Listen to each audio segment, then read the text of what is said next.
नमस्ते प्यारे बच्चों, दोस्तों, आप सभी का Kaizen open ware YouTube channel पर हार्दिक स्वागत है। यह channel Kaizen public school Bhana का आधिकारिक चैनल है। इस चैनल का उद्देश्य सभी विद्यार्थियों को समान रूप से उत्तम शिक्षा प्रदान करना है। बच्चों, आज हम कक्षा 5वीं और 6वीं के हिंदी व्याकरण का विषय है भाषा, लिपि और व्याकरण नामक पाठ पढ़ने जा रहे हैं। जो सबसे पहले हम बात करते हैं भाषा की। कहते हैं कि भाषा शब्द की उत्पत्ति भास धातु से हुई है, जिसका अर्थ है बोलना। क्या? बोलना। जब हम बोल करके अपने विचारों को रखते हैं, सुन करके अपने विचारों को दूसरे के विचारों को सुनते हैं, तो वह भाषा का रूप है। तो हम कह सकते हैं कि जब हम अपनी बात को लिख करके, बोल करके या सुन करके या पढ़ करके अपने विचारों को आदान प्रदान करते हैं, तो वह साधन है, वह भाषा कहलाती है। हम कह सकते हैं कि जिस साधन के द्वारा व्याख्या किसकी? भाषा की, या इसको हम परिभाषा भी बोल सकते हैं, व्याकरण की, भाषा की। कहते हैं कि जिस साधन के द्वारा हम अपने विचारों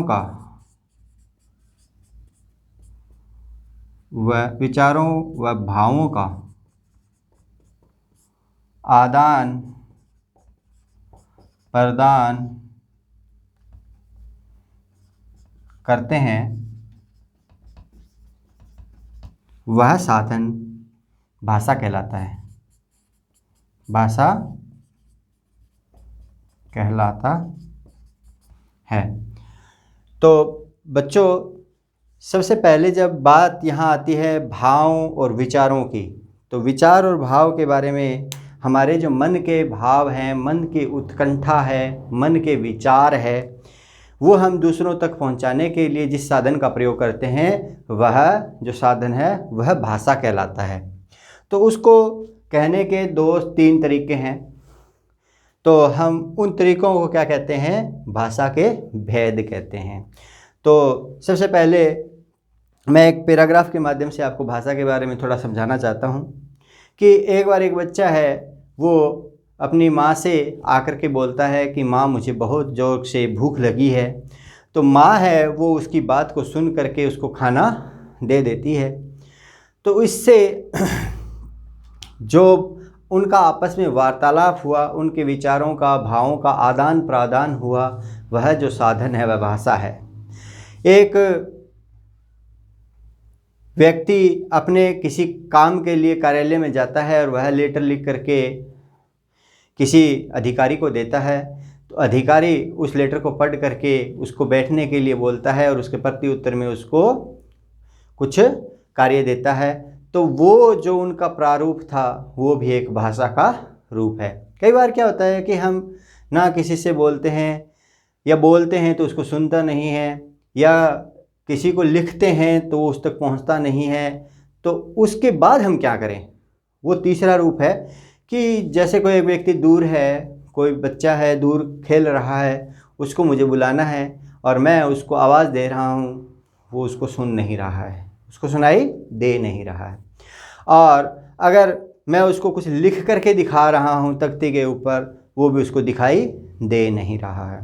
तो उसके बाद में क्या होता है कि मैं उसको इशारे से, अपने हाथ के इशारे से उसको आने का आदेश देता हूँ, बुलाने का आदेश देता हूँ। तो वह उसको देखता है और समझ जाता है और वो चला आता है। तो वो आदान प्रदान हुआ हमारे संकेत के माध्यम से, वो भी एक भाषा का रूप है। तो हम कह सकते हैं कि भाषा के 3 रूप हैं। भाषा के 3 रूप हैं। भाषा के रूप 3 प्रकार के हैं। पहला है मौखिक।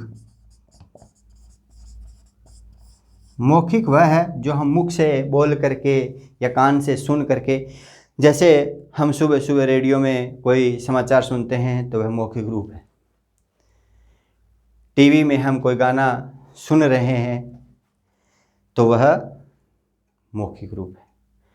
उसी प्रकार से हमारे प्राचीन काल में जब ये सृष्टि का आरंभ हुआ तो सबसे पहले जिस भाषा को बोला गया वो मौखिक ही था, मुख से बोला गया। लेकिन धीरे धीरे इसको फिर लिखने के लिए लिपि आ गई और इसको लिखित रूप प्रदान किया गया।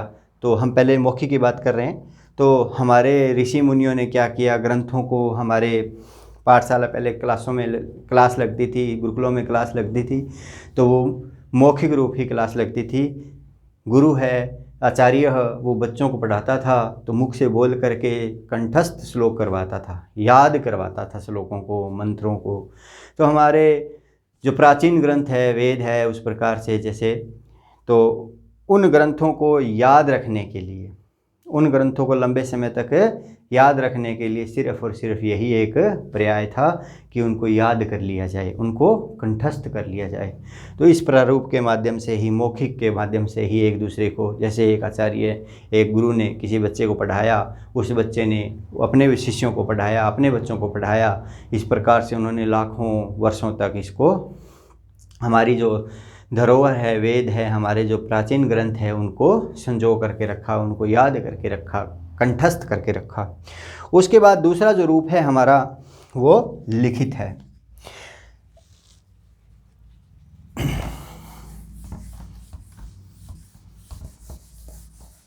दूसरा जो रूप है वो लिखित है। लिखित रूप मौखिक रूप से अधिक प्रसिद्ध है, अधिक महत्व रखता है, क्योंकि लिखने के बाद में जो हमारा इतिहास है वो सुरक्षित हो जाता है, उसको हम आने वाली पीढ़ी के लिए सुरक्षित कर लेते हैं। और आने वाली पीढ़ी है जिसको हमने देखा भी नहीं है कि वो आकर के हमारे इतिहास को पढ़ सकती है। जैसे हमने सुभाष चंद्र बोस को नहीं देखा है लेकिन उनके लिखे हुए लेटर को आज भी पढ़ रहे हैं।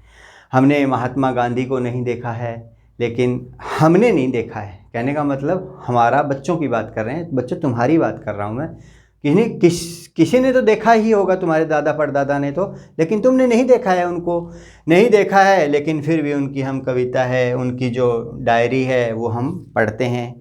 तो ये लिखित रूप है।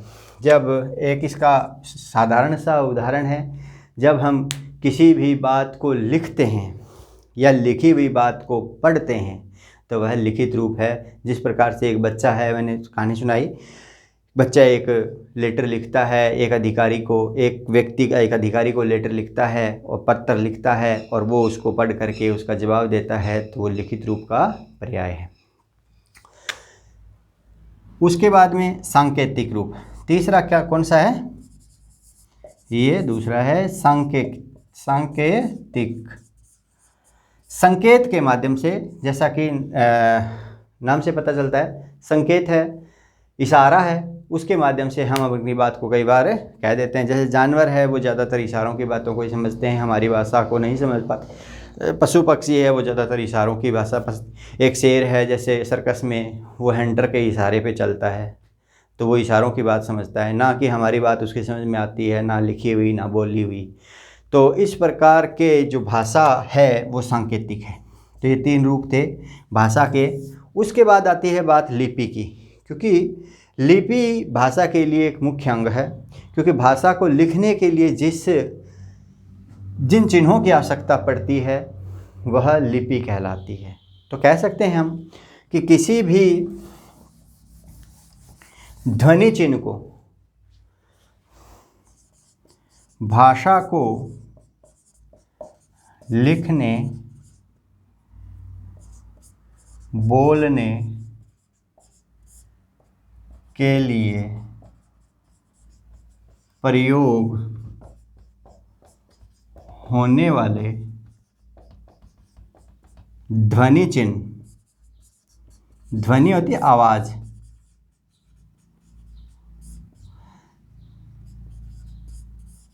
चिन्हों, ध्वनि चिन्हों को लिपि कहते हैं। देखो, जब भाषा को हम लिखते हैं, बोलते हैं, तो उसके लिए जो प्रयोग होते हैं ध्वनि चिन्ह, उनको हम क्या कहते हैं? लिपि कहते हैं। तो लिपि का आविर्भाव बच्चों करीब करीब आज से 6000 वर्ष पहले ही हुआ है। उससे पहले तो मौखिक ही भाषा थी, मुख से बोल करके ही अपने विचारों का आदान प्रदान करते थे हमारे पूर्वज।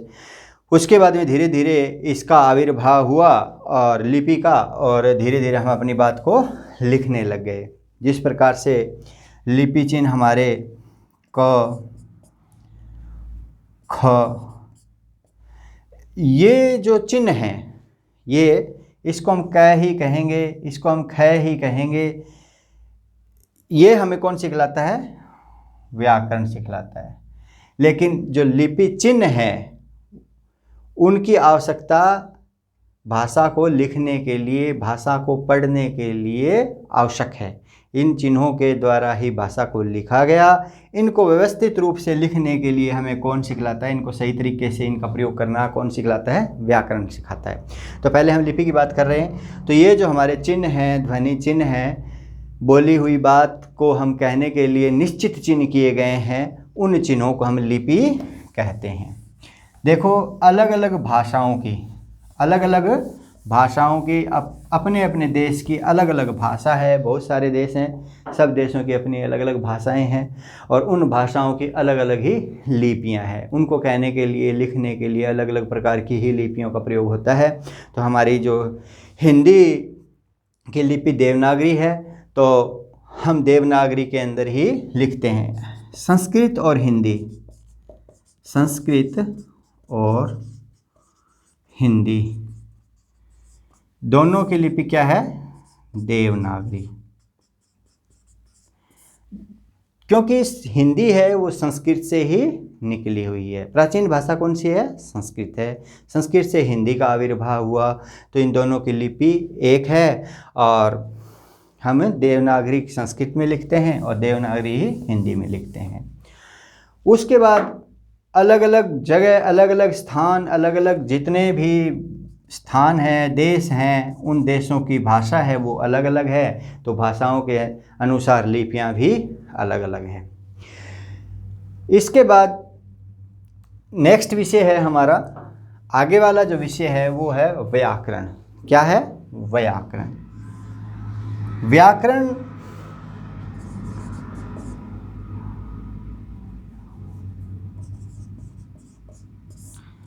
व्याकरण होता है शास्त्र।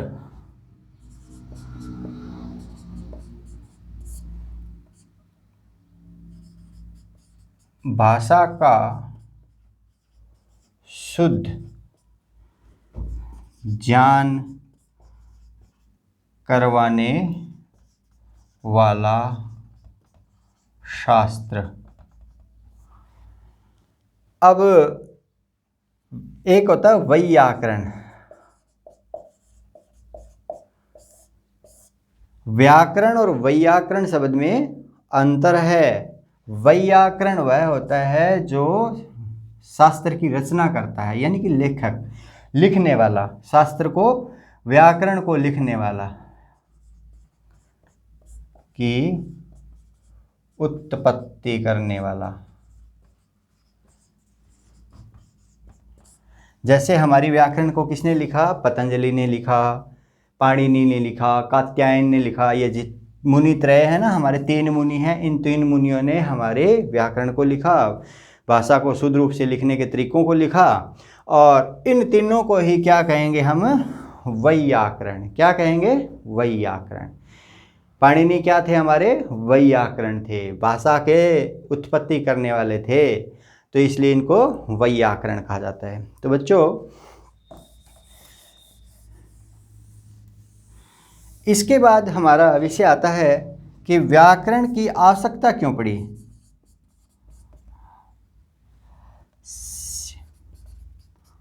आवश्यकता क्यों पड़ी? जरूरत।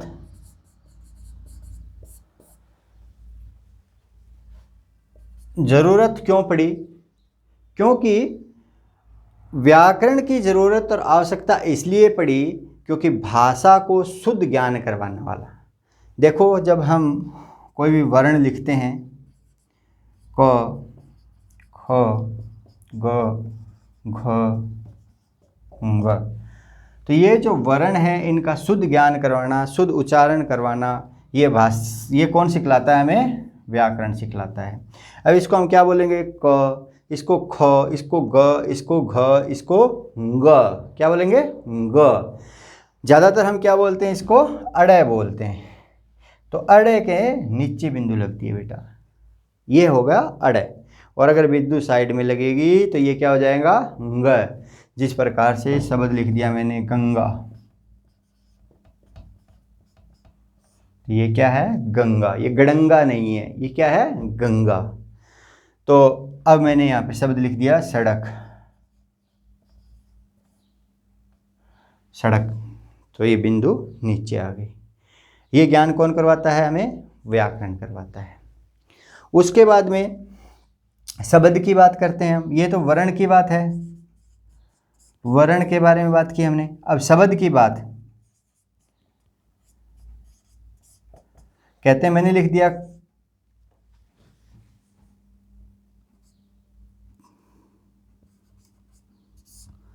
काम, कार्य। तो ये जो शब्द है इनका अर्थ निकल रहा है। अगर मैंने ये लिख दिया यरका, मैंने लिख दिया माक, उस प्रकार के अगर कोई शब्द लिख देता हूं मैं, इनका अर्थ नहीं निकलता है, इनका अर्थ नहीं निकलता है, इनका अर्थ निकलता है। तो सार्थक शब्द का ज्ञान कौन करवाता है हमें?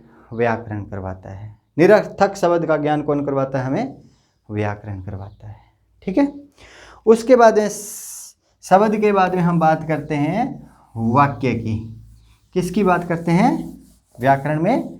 वाक्य की। वाक्य जब हम कोई भी सेंटेंस लिखते हैं कि राम